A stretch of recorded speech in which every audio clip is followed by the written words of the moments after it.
Some of this video is a repetition from an earlier presentation entitled Cross Currents in the Middle East, but the overlap will be helpful. Because of its relative location, Turkey is key for defeating ISIS. So remember, location is one of our 5 themes of geography. So here we are in Turkey. So if you wanted to go east or west, or if you wanted to go north, south, you almost have to come through Turkey. So Turkey's relative location is key for everything. So in the past 2 years, Turkey's been more concerned with killing the Assad regime than with killing ISIS. So here is the Assad regime. This is Syria. Damascus is down here in the southern part. And right now they have control of the Damascus area plus the Mediterranean coast. This is why Turkey has kept its border porous, is to allow combatants to join the groups fighting ISIS, because again, Turkey is more concerned with ISIS than it has been, Turkey is more concerned with Assad than it has been with ISIS. So remember that Assad is Shiite and that the rest of the terrorists are Sunni, as is Turkey. So this Shiite-Sunni schism is central to what's going on. Let's talk about Turkey a little more. It is and it will be in the news. It has that central location that I just talked about, and look at it. It's got 5 water bridges, where I'm pointing right now, and it's got 5 land bridges. So if you're going east to west or north or south, you almost have to come through Turkey. And look at the Black Sea. Up here we have Crimea. It used to be part of Ukraine. Last year, Russia annexed this. They have a big naval base in a place called Sevastopol.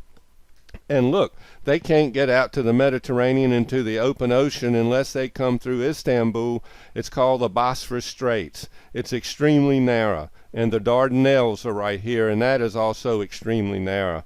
So I was teaching on board the USS Farragut a long time ago, and twice a year the United States Navy goes into the Black Sea to verify that the Black Sea is international water and doesn't belong to Russia. So we passed through there, and I can tell you everybody on board was very tense because it's very narrow and a lot of places to make a mistake in any event. So to understand the region, we need to know about the Kurds. And the Kurds are an aspiration. They're in a difficult neighborhood. Here, let's point it out on the map here. So the Kurds would be in the southeastern portion of Turkey. They would be in the northeastern portion of Syria, the northern portion of Iraq, and the northwestern portion of Iran. So generally, very loosely, this area in here. So they're very much like the Palestinians. They would like to have a place to call their own. They would like to have a sovereign piece of land. This is fiercely resisted by Turkey. And remember that these Kurds are non-Arabs. So just keep that in the back of your mind. So there's 3 different types of Kurds. There's your PKK Kurds. They would be in Turkey. And more or less for the last 20-25 years, there's been an on and off civil war between the Turks and the Kurds. And right now it's active. And Turkey considers the PKK to be a terrorist organization. The U.S. reluctantly agrees, partly because the U.S. is using the airbase, the Incirlik Air Base, which is very helpful. So I think we're reluctant. We don't really see them as the same sort of terrorists as other terrorists. The next type of groups, the Kurds, the YPG, they're in the northwestern part of Syria, and we consider them the good guys. The Turks don't. They commingle the YPG with the PKK, so they kind of treat them as one. But in any event, these YPG Kurds, they're the anti-ISIS forces, and the U.S. has given them weapons and training. And then in the northern part of Iraq, you have the Peshmerga Kurds, and they're just about the only ones to fight. The United States can't give them direct support because we're trying to promote Iraqi unification.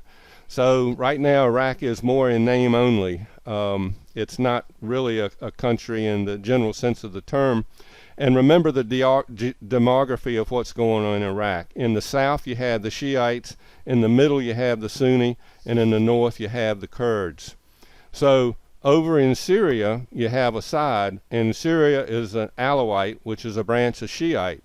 So Assad controls Damascus and much of that Mediterranean coast, and it is supported by Hezbollah of Lebanon and Iran, which supports Hezbollah, and Russia. So all three of them. So the U.S. has two allies in the region, Turkey and the Syrian Kurds, the YPG people. But Turkey bombed these folks this week, so it puts the U.S. in an uncomfortable situation.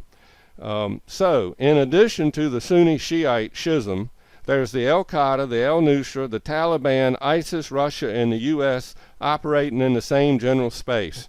So geography deals with location and space, and so you can't look at this problem and not see Turkey having a great relative location, and because of that, it will play a pivotal role because it's central to this space.